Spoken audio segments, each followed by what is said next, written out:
Hey everybody, Riot Mort here, and we just got done with day one of the Tactician's Crown. I'm tired, but guess what? It's time for the final Into the Arcane patch rundown. Patch TFT 13.8. As always, these are technically subject to change if anything changes, though this time I'm pretty sure they won't. But yeah, this is the final patch. We did it. And generally, what this usually means is like there's no more patches for the competitive scene, so we can take the ankle braces off a little bit and unlock a little bit more things that are a little spicier, a little more for fun. So generally, historically, this has been called the for fun patch, and so we've got some surprises for you here, so that hopefully you have a good time and we can say goodbye to Into the Arcane. So let's dive right in and see what those are. First off, here's a big one. On 5.5, a second anomaly appears in normal, ranked, and double up. So on 4.6, you'll have the anomaly like normal, and then again on 5.5. Now, champions can only have one anomaly, and infectious anomaly has been disabled because of this, because it creates a situation where you could have no valid champions, which is weird. But you can have two anomalies. They can be both calling card, they can be both giant size, whatever, but you can have two anomalies. It makes for some pretty cool situations where you can have, a tank anomaly and a damage dealer anomaly. So pretty cool. Check it out, and that should be a fun way to play with some more anomalies. So yeah. In addition, if you haven't had a chance to really play with the 6 costs, now's your chance. Starting at 6.1, those odds go up by 1%. So if they were like 0.6, they'll jump up to 1.6. So you'll definitely see more 6 costs at the end of your game. It gives you a chance to play with them, maybe hit some of those 2-star 6 costs to wrap up the game at the end. So yeah, give those a try. And then on the encounter side, now this little for fun patch, we kind of themed around Powder. So Powder finally perfected her monkeys. And now, instead of it being like 25% chance to deal you 10 damage, or 25% of those 3 different outcomes, which were 25 gold, radiant refactor thingy, and a bunch of item components, now if you get the Powder encounter, you just get all 3 of the good ones. It'll never blow up on you. You'll get 25 gold and 4 components and a radiant refactor. So pretty fun. It's a cool way to say goodbye to this encounter. It won't be around in the next set. We also took the time to remove the no encounter. It's not going to be in the next set, so we figured let's let you have some more fun. And so in that, we upped Scuttle Puddle, Triple Prismatics, and Ambessa. This says Scuttle Puddle. Sorry about the error. That should actually say the encounters, and Savika. So these will be for the for fun patch. We'll put them back to normal before the next set launch. But hopefully you get a little bit more of the for fun encounters here, and the Powder one should be something that's pretty exciting to try out. It should be a lot of fun resources. All right, on the trait side, Automata 4 and 6 still underperforming a little bit, so they're going to get some more damage. Automata getting 1-3-3-7. You know how much we like to throw those in there. Black Rose gets a little bit stronger. Scion going to be punching a little harder.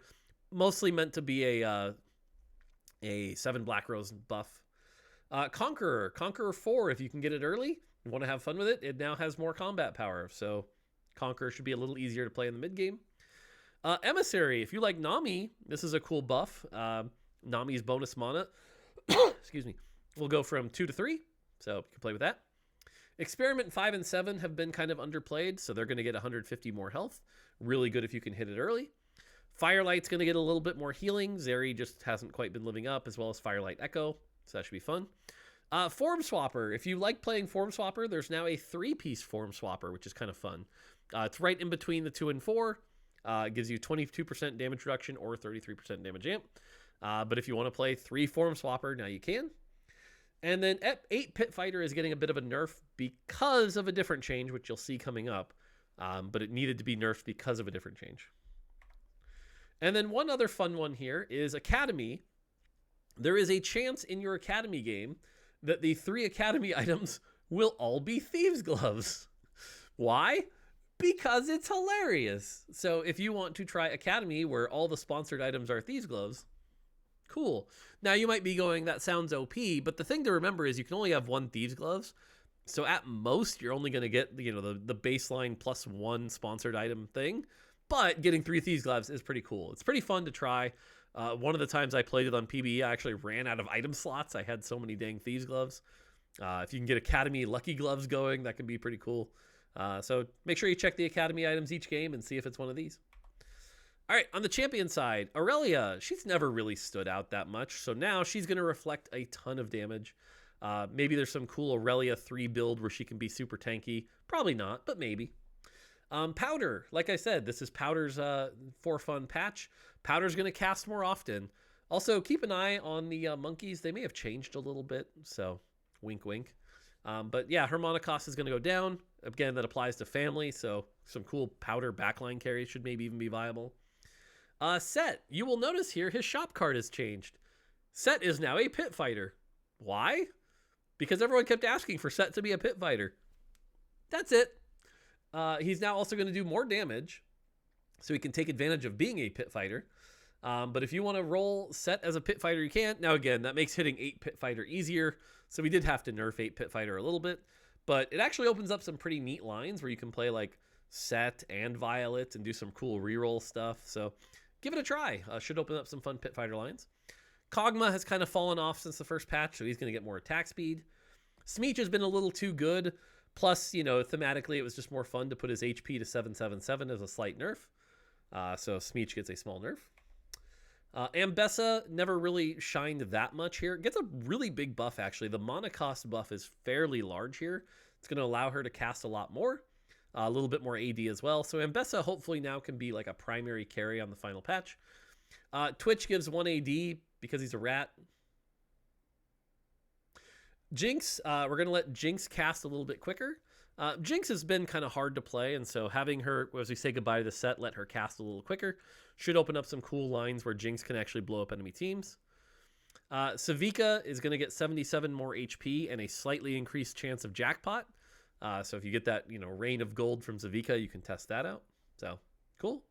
That's it on the champion side. Oh, wait, one more. Victor. Victor gets a small buff. You know, it's the end of Arcane. He's going to come out. He's going to do more damage with that spell because he's Victor. Yeah. On the Augment side, there's only 2 changes. One, another Anomaly has been disabled. Sorry, with the whole 2 anomalies thing, we can't support it. So that one got disabled. And the second one is Powder's Hero Augment is back. It has been renamed to This Will Work.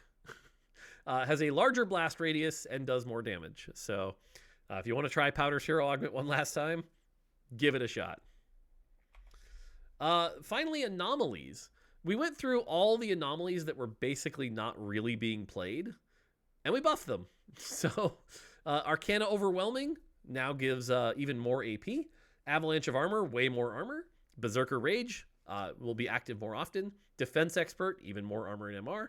Eagle Eye, more AD. Heavy Hitter will proc way more often, so there should be some cool heavy hitter builds. Hunger for Power, you get even more percentage of the person you're eating. Into the Unknown, pretty unknown one that doesn't get played that much, so more AD and AP. Laser Eyes, a lot more damage, so hopefully see some cool Laser Eye builds. Share Your Energy was the one we nerfed. Now that people have kind of optimized this, it's pretty good, so gonna nerf it a little bit. Slime Time, more damage, and then Touch of Frost, 2.5 second stun. So pretty good one now that actually, you know, if it procs, you get some good stuns. And that's it. That's into the Arcane. That's the final patch. Hopefully, if you're playing on live, you enjoy it. You have some fun with those changes. Hopefully, they put, you know, a good set into your memory as we head into our next set, which should be a lot of fun. So there you go. That's it for the set. We did it. We made it on to the next set. Hope you guys enjoyed. On behalf of the entire team that worked on this set, thank you so much for sticking around for another set as we move into Cyber City, starting pretty much on Tuesday. So we had to PB for that. I'll have that patch rundown up on Tuesday as well. So there you go. All right, that's it. Nice and quick, but hopefully some good stuff for you. And there you go. That's going to do it for me. Until next time, take it easy.